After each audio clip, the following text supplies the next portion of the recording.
From Washington, this is VOA News.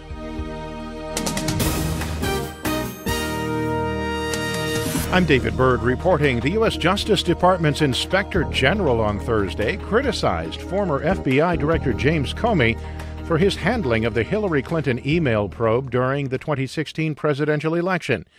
But as Sagar Meghani reports, the IG's report said it found no evidence that Comey had been motivated by political bias. The watchdog says there's no evidence conclusions by Comey or department prosecutors were tinged by politics or a preference for either Clinton or Donald Trump, meaning there are no conclusions to back Republicans and Democrats who want to claim the report vindicates them.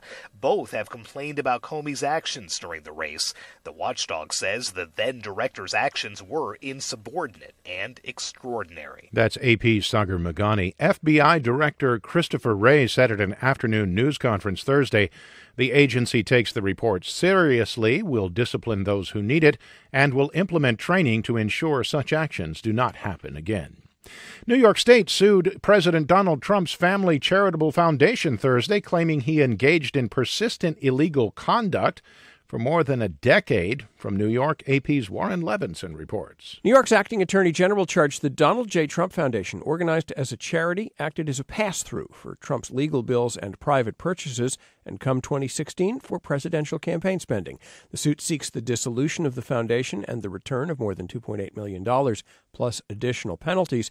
It also demands that Trump be barred for at least 10 years from serving on the board of any New York nonprofit, as well as one-year bans on his children, Donald Jr., Eric, and Ivanka, who are on the Trump Foundation board. The president dismissed the suit in a tweet, calling it ridiculous.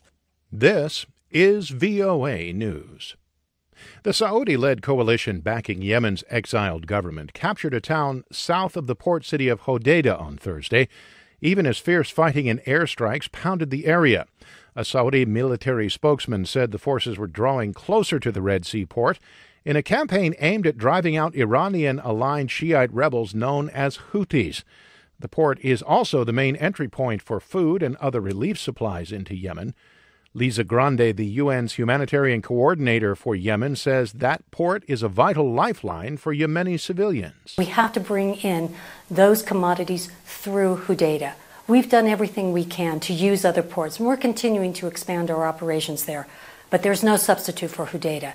Everything depends on that port. More than 10,000 people have been killed in Yemen's civil war between government forces backed by Saudi Arabia and Iranian-backed Houthi rebels. Millions of others have been displaced. The Pentagon says a U.S. drone strike targeted the leader of the Pakistani Taliban in an Afghan province near the border with Pakistan. Unconfirmed reports from locals Thursday said Mullah Fazlullah had been killed. A U.S. official who spoke on the condition of anonymity said the strike late Wednesday did target Fazlullah, the chief of the Tehrik-e-Taliban Pakistan.